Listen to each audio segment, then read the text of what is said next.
Hello बच्चों, कैसे हो आप सब लोग। आशा करते हैं सभी लोग बढ़िया होंगे, स्वस्थ होंगे और आपके बोर्ड की एग्जाम की जो तैयारी हो रही है वो भी काफ़ी बढ़िया और मस्त तरीके से हो रही होगी। ठीक है, तो प्यारे बच्चों देख रहे हो, आज हम लोग कक्षा 10 की विज्ञान में प्रकाश चैप्टर की कंप्लीट वीडियो यहाँ पर देखने वाले हैं, यानी वन शॉट वीडियो ये है। ठीक है, तो प्यारे बच्चों इस चैप्टर में ठीक है जितने भी महत्वपूर्ण प्रश्न हैं बोर्ड के एग्जाम की दृष्टि से, उन सभी प्रश्नों को हम लोग एक एक करके समझेंगे। ठीक है, अगर इस चैप्टर को पूरा का पूरा बेसिक से समझोगे तो आपको उतना समय नहीं है। ठीक है, आपको बस उतना पढ़ना है जितना आपके बोर्ड के एग्जाम में पूछा जाता है। ठीक है, तो चलिए देरी ना करते हुए हम लोग स्टार्ट करते हैं। सबसे पहला हम लोग पढ़ेंगे ठीक है, तो सबसे पहले पढ़ेंगे प्रकाश के परावर्तन का नियम। ठीक है प्यारे बच्चों, ये जो क्वेश्चन है बहुत ही मोस्ट इंपॉर्टेंट क्वेश्चन है और ये पेपर में आपको आता है, यानी कि इसमें जितने भी टॉपिक्स मैंने लिए हैं वो सभी महत्वपूर्ण प्रश्न हैं जो कि आपके बोर्ड के एग्जाम में पूछे जाते हैं इस प्रकाश चैप्टर से। ठीक है, तो देखिए यहाँ पर लिखा गया है कि प्रकाश के परावर्तन के निम्नलिखित दो नियम हैं। ठीक है, पहला है आपतित किरण, परावर्तित किरण और आपतन बिंदु पर खींचा गया अभिलंब तीनों एक ही तल पे होते हैं।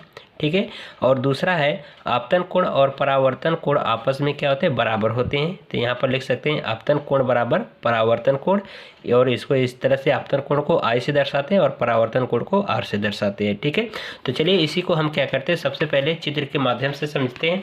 तो सबसे पहले हम लोग समझ लेते हैं परावर्तन। ठीक है, तो परावर्तन क्या होता है कि जब कोई प्रकाश किरण, ठीक है, ये मान लेते कोई एक ठोस सतह है, ठीक है, और एक कोई प्रकाश किरण आ रही है और इससे टकराने के बाद वापस उसी माध्यम में क्या होती है, लौट जाती है। तो इस घटना को हम क्या कहते हैं, प्रकाश का परावर्तन कहते हैं। ठीक है, यानी कि जब कोई प्रकाश किरण क्या होती है कि जिस माध्यम से आती है और किसी ठोस पृष्ठ या किसी ठोस सतह से टकरा करके वापस उसी माध्यम में लौट जाती है, तो इस घटना को हम क्या कहते हैं, प्रकाश का परावर्तन। ठीक है, तो यहीं पर अगर हम यहाँ पर अभिलंब खींच दें तो जब ये परावर्तित होगी, जितने कोण से इस पृष्ठ पर पड़ेगी उतना ही कोण से ये क्या होगी, परावर्तित होगी। ठीक है, तो इसको हम कहते हैं आपतित किरण, आपतित किरण। ठीक है, और ये जब परावर्तित हो गई तो इसको हम क्या कहते हैं, परावर्तित किरण। ठीक है, और ये हमारा क्या होगा, अभिलंब होगा। ठीक है, तो इनके बीच में बना कोण ये I और ये इनके बीच में बना कोण ये क्या होगा, R होगा। इस I कोण को हम क्या कहते हैं, आपतन कोण। ठीक है, आपतन कोण, और ये जो R है इसको हम क्या कहते हैं, परावर्तन कोण। ठीक है, तो इस तरह से आपको क्या करना है कि बिल्कुल अच्छे तरीके से आपको चित्र जरूर यहाँ पर बनाइएगा। ठीक है, यहाँ पर छूट गया लेकिन इसको जरूर बनाइएगा। आपको मैं चित्र बना के दिखा दे रहा हूँ आपको कैसे क्लियर और स्पष्ट बनाना है। ठीक है, तो ये देख रहे हो कि कोई एक परावर्तक पृष्ठ है। ठीक है, और ये प्रकाश किरण एक आ रही है और जितने कोण से झुक करके आएगी उतना ही कोण से परावर्तित होगी। तो ये यहाँ पर कोण डिफाइन करना होता है तो हम क्या करते हैं, यहाँ पर अभिलंब खींचेंगे, यहाँ पर अभिलंब लिखना। ठीक है, और ये आपतित किरण है। ठीक है, अभी मैंने बताया आपतित किरण। ठीक है, और ये परावर्तित किरण है। ठीक है, इनके बीच में बना कोण ये आपतन कोण I और ये परावर्तन कोण R होगा।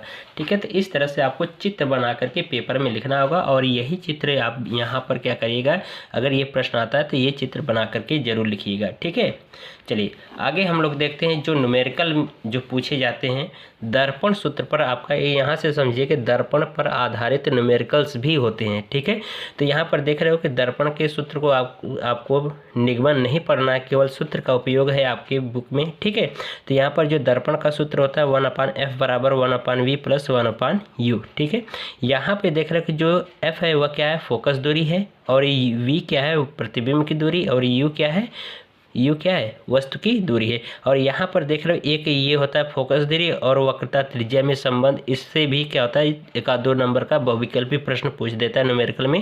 तो ये जो होता है फोकस दूरी वक्रता त्रिज्या का क्या होती है, आधी होती है।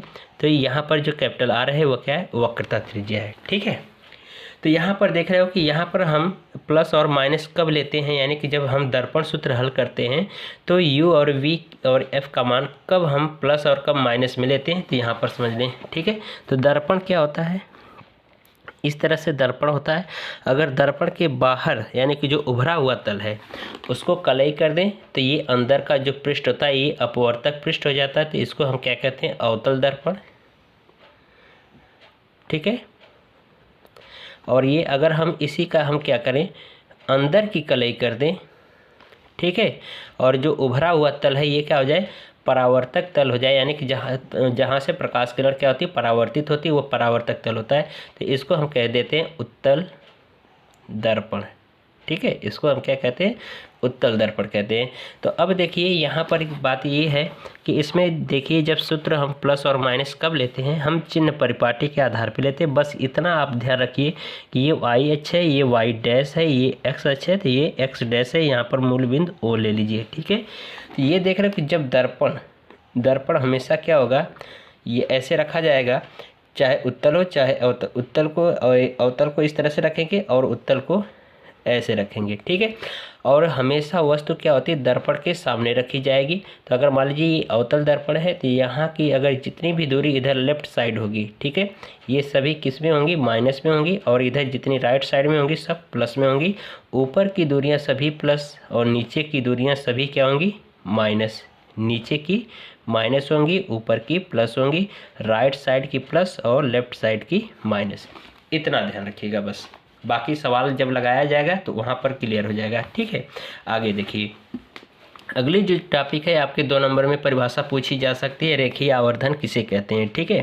तो रेखीय आवर्धन देखिए यहाँ पे कहा जा रहा है कि वस्तु के प्रतिबिंब की लंबाई तथा उस वस्तु की लंबाई के अनुपात को प्रतिबिंब का रेखीय आवर्धन कहते हैं, ठीक है।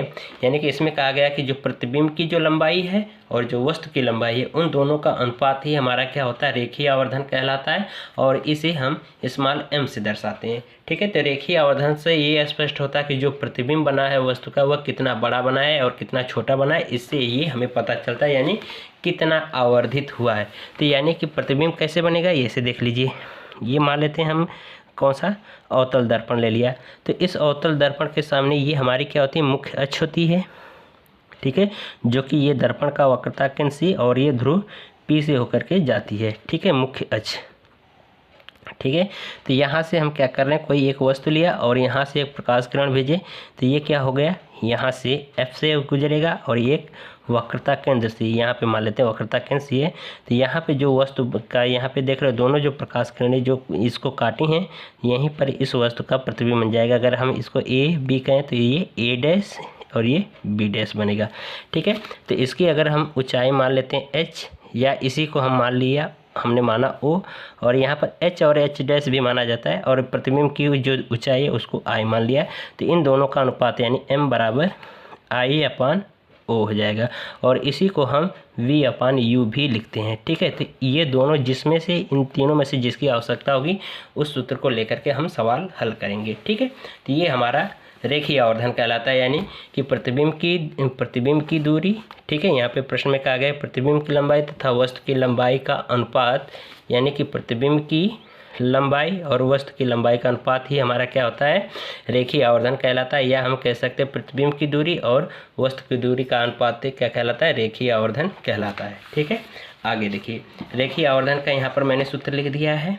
तो यहाँ पे देख रहे हैं कि आवर्धन M बराबर प्रतिबिंब की लंबाई I/, वस्तु की लंबाई O, ठीक है। इसको यही चीज़ लिख दिया गया, M बराबर I/O बराबर V/U।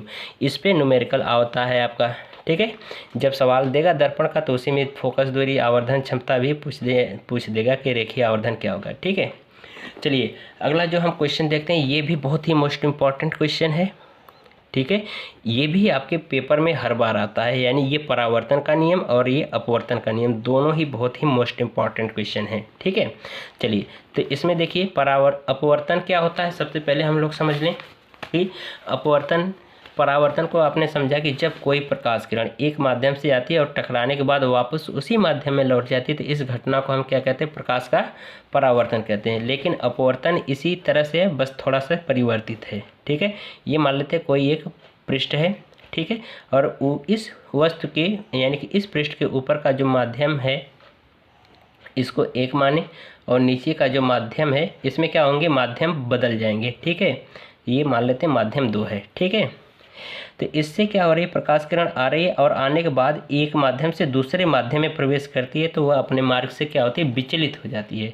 तो चाहे वह अभिलंब की ओर झुक जाए या अभिलंब की ओर मुड़ जाए, तो इस घटना को हम क्या कहते हैं, प्रकाश का अपवर्तन कहते हैं। ठीक है, जब कोई प्रकाश किरण एक माध्यम से दूसरे माध्यम में प्रवेश करती है तो वह अपने मार्ग से विचलित हो जाती है। इस घटना को हम क्या कहते हैं, प्रकाश का अपवर्तन कहते हैं। ठीक है, तो यही हम प्रकाश के अपवर्तन का नियम देखेंगे।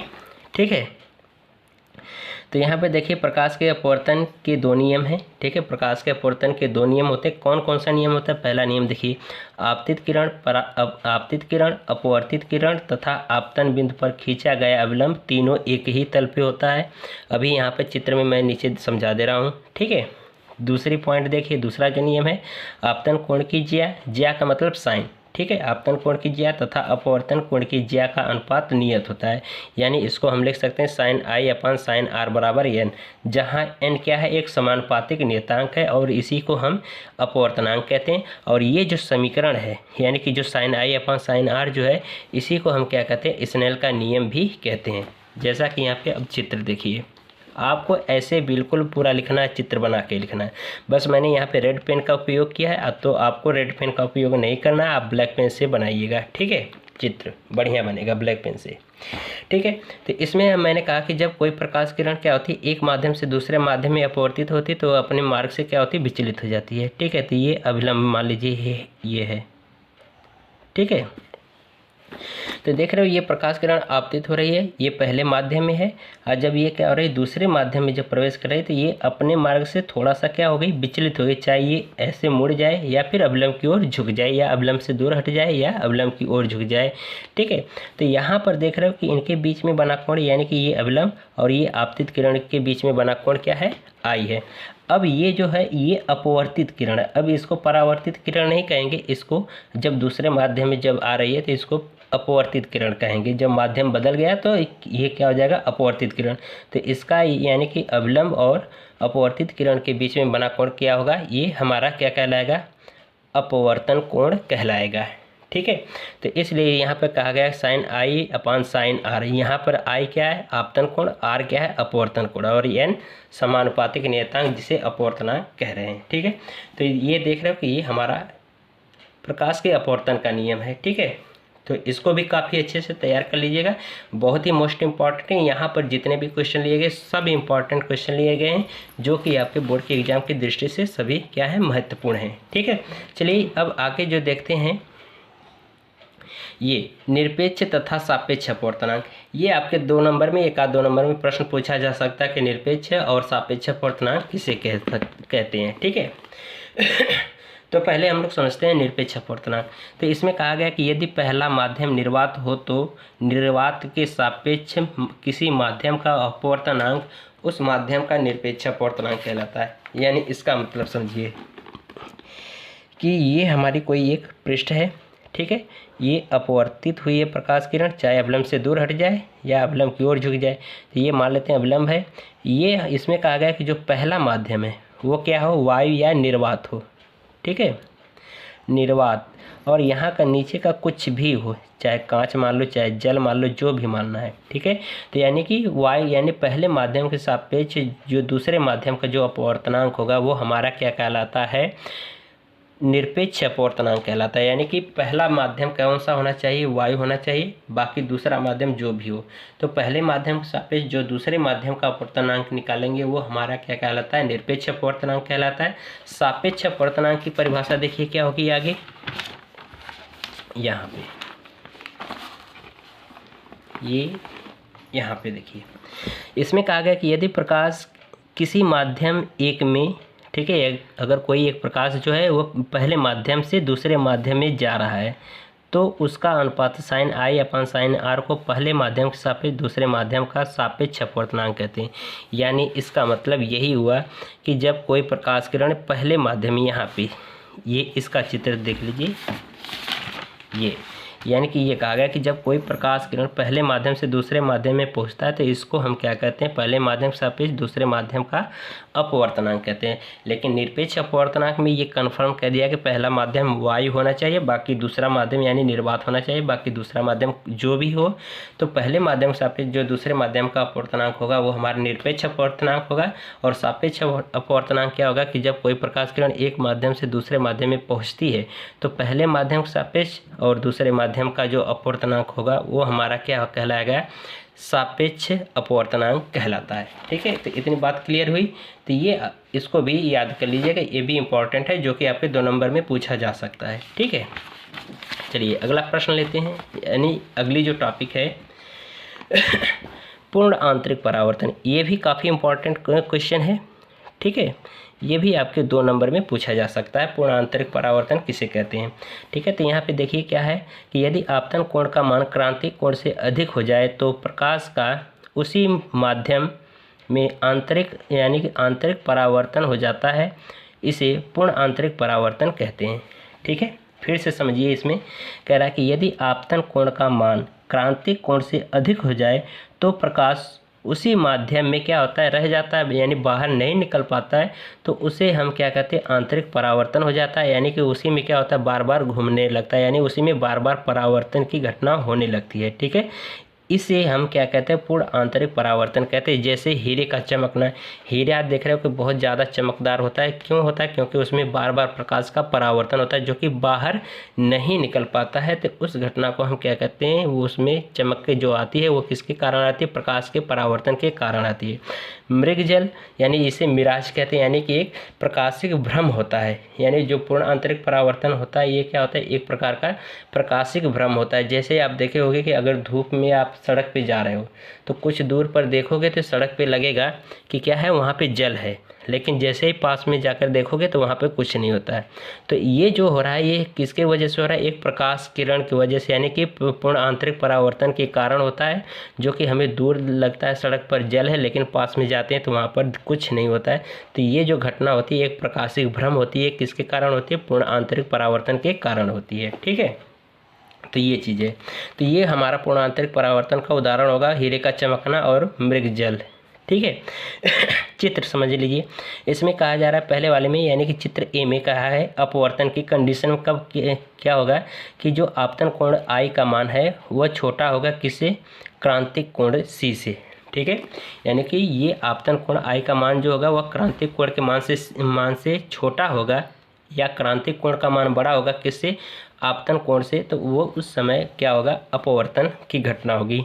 ठीक है, आगे देखिए क्रांतिक स्थिति कब आएगी कि जब आपतन कोण का मान क्रांतिक कोण के मान के क्या हो जाए, बराबर हो जाए, यानी कि अपवर्तन कोण का मान क्या हो जाए, 90 अंश हो जाए। यानी कि जो क्रांतिक कोण का मान किसके बराबर हो जाए, 90 अंश के बराबर हो जाए। तो उस समय क्या हो जाएगा, ये क्रांतिक की स्थिति आएगी। तो क्रांतिक की स्थिति क्या होगी, आई बराबर सी, जहाँ पे ये सी क्या है, क्रांतिक कोण है। ठीक है, और आई क्या है, अपवर्तन क्या नाम, आपतन कोण है। तो आपतन कोण और क्रांतिक कोण जब बराबर होंगे तो उस समय क्या होगा, क्रांतिक स्थिति होगा, यानी कि सी बराबर आर, यानी कि 90 अंश। ठीक है, आगे देखिए इसमें क्या होगा कि जब पूर्ण आंतरिक परावर्तन की जब स्थिति आएगी तो इसमें क्या होगा, आपतन कोण का मान बड़ा हो जाएगा किससे, क्रांतिक कोण से। ठीक है, तो यानी क्रांतिक कोण का मान छोटा हो जाएगा आपतन कोण से। तो यानी कि ये पूरा का पूरा, यानी कि ये जो प्रकाश किरण जब ये क्या होगा, बढ़ेगा, तो ये प्रकाश किरण इधर शिफ्ट हो जाएगी, तो ये क्या हो जाएगा, ऐसे आ जाएगा। ठीक है, तो ये अब क्या हो जाएगा ये हमारा पूर्ण आंतरिक परावर्तन की स्थिति में आ जाएगा। ठीक है, तो इसको भी काफ़ी अच्छे से तैयार कर लीजिएगा, ये भी बढ़िया इंपॉर्टेंट क्वेश्चन है, आपके बोर्ड के एग्जाम में ये भी पूछा जा सकता है। ठीक है, चलिए अगला जो क्वेश्चन लेते हैं, इसमें ये है प्रिज्म के न्यूनतम विचलन कोण और प्रिज्म कोण तथा अपवर्तनांक में संबंध। यानी कि इस पे क्या होता है, ये बहुत मोस्ट इम्पॉर्टेंट सूत्र है। इस पर क्या होता है, हर बार एक क्वेश्चन जरूर से जरूर रहेगा, यानी इस पर क्या होता है, एक न्यूमेरिकल आता है। ठीक है, तो यहाँ पे सूत्र ये होगा n बराबर sine a plus del m upon 2 बट्टे साइन a बाई 2। ठीक है, जहाँ n क्या है, एक अपवर्तनांक है, और डेल m क्या है, न्यूनतम विचलन कोण है, और ये जो कैपिटल A है वो क्या है, प्रिज्म कोण है। तो इसको याद कर लीजिएगा सूत्र को, इस पर आधारित न्यूमेरिकल आपके 3, 4 या 5 नंबर का न्यूमेरिकल इस पर आता है। तो अगली वीडियो में मैं सभी के न्यूमेरिकल करा दूंगा, प्रकाश चैप्टर के मोस्ट इम्पॉर्टेंट जितने भी होंगे, ठीक है। तो एक और टॉपिक बच जाती है इसी प्रिज्म का कि ये प्रिज्म का वर्ड विक्षेपण, ठीक है। हालांकि ये वीडियो मैंने प्रोवाइड कर दिया है, ठीक है। अगर आप अभी नहीं देखे हैं तो मेरे चैनल को सब्सक्राइब करिए और प्लेलिस्ट में जाइए, प्रिज्म के वर्ण विक्षेपण का भी मिल जाएगा, ठीक है, वीडियो, ठीक है। बस इसको मैं यहाँ पे समझा दे रहा हूँ। प्रिज्म का वर्ण विक्षेपण, वर्ण मतलब रंग से है और विक्षेपण मतलब बिखरना, ठीक है। तो ये इस तरह से प्रिज्म होता है, ठीक है। यहाँ से हम क्या करते हैं, एक श्वेत प्रकाश लेते हैं, श्वेत प्रकाश, ठीक है। तो हम क्या करते हैं, यहाँ पर प्रिज्म पे डालते हैं, तो प्रिज्म के द्वारा, ठीक है, ये क्या होता है, ये अपने 7 रंगों में प्रकाश क्या होता है, इस तरह से विभक्त हो जाता है, यानी कि इस तरह से बट जाएगा, ठीक है। तो ये हमारे 7 रंग होते हैं।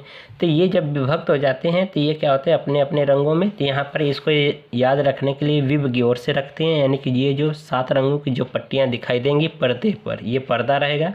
तो इसको याद रखने के लिए विभ की ओर एक हमारी ट्रिक है, विभ की ओर, ठीक है, विभ की ओर है। अगर इसको हिंदी में याद रखना है तो हम वैजानी हपी नाला से, वैजानी हपी नाला, ठीक है।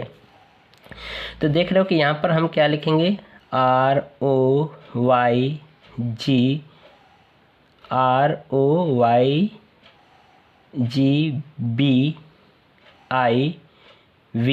यानी कि रेड यानी लाल, नारंगी, पीला, हरा, ब्लू, इंडिगो, ठीक है, और ये वायलेट यानी बैगनी। यहाँ पर सबसे नीचे क्या कौन सा रंग होता है, बैगनी रंग होता है, ठीक है, और सबसे ऊपर लाल रंग होता है। तो लाल रंग अगर हमें इंग्लिश शब्द में यानी अंग्रेजी वर्णमाला में अगर हमें रंग का ये क्रम याद रखना होगा तो इस ट्रिक से याद रखेंगे विभ की ओर। अगर हमें हिंदी में याद रखना होगा तो ये ट्रिक से याद रखेंगे वैजानी हपी नाला, ठीक है। तो इसमें एक चीज़ पूछा जाता है बहुविकल्पी प्रश्न में कि किस रंग का प्रकाश की प्रकाशिक तरंग दैर्ध्य अधिक होता है, तो लाल रंग का तरंग दैर्ध्य क्या होगा, तरंग दैर्ध्य लाल रंग का सबसे ज़्यादा होता है, ठीक है। लाल रंग का सबसे ज़्यादा तरंग दैर्ध्य होता है। और विचलन कोण, ठीक है, विचलन कोण में देखा जाए, विचलन कोण, ठीक है, विचलन कोण में अगर देखा जाए तो ये देख रहे हो बैगनी रंग सबसे ज़्यादा विचलित हुआ, तो इसलिए विचलन कोण क्या होगा, बैगनी रंग का सबसे ज़्यादा होगा, बैगनी रंग का विचलन कोण सबसे ज़्यादा और लाल रंग का तरंग दैर्ध्य सबसे अधिक होता है, ठीक है। तो ये ध्यान रखिएगा, बैगनी रंग जो होता है, बैगनी रंग का तरंग दैर्ध्य सबसे कम और लाल रंग का तरंग दैर्ध्य सबसे अधिक, और विचलन कोण बैगनी रंग का सबसे अधिक होगा और लाल रंग का विचलन कोण सबसे कम होगा, ठीक है। तो ये ध्यान रखिएगा, ये इतनी 2 पॉइंट बहुत ही महत्वपूर्ण है जो कि इससे बोर्ड के एग्जाम में आपके बहुविकल्पी प्रश्न यहाँ से पूछे जा सकते हैं। हालांकि 2, 3 या 4 नंबर का ये क्वेश्चन पूछा जा सकता है कि प्रिज्म का वर्ण विक्षेपण क्या होता है, ठीक है। तो इसकी वीडियो मैंने पहले से प्रोवाइड कर दिया है, ठीक है, अभी बहुत ही जल्द ही मैंने प्रोवाइड किया है। तो अगर आपको वहाँ पर देखना है तो उस वीडियो को ज़रूर से ज़रूर देख लीजिएगा, क्योंकि ये भी बहुत मोस्ट इम्पॉर्टेंट क्वेश्चन है, हर बार ये पेपर ये भी पूछा जाता है, ठीक है।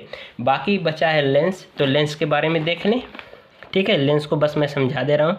तो लेंस में देख रहे हो कि लेंस जो होते हैं क्या होते हैं, 2 टाइप के होते हैं। एक कौन सा, उत्तल लेंस, उत्तल लेंस, ठीक है। लेंस 2 प्रकार के होते हैं, एक उत्तल लेंस होता है, एक अवतल लेंस। तो ये अवतल लेंस है, ठीक है, ये ध्यान रखिएगा। तो अवतल लेंस को हम अभिसारी लेंस कहते हैं, ठीक है।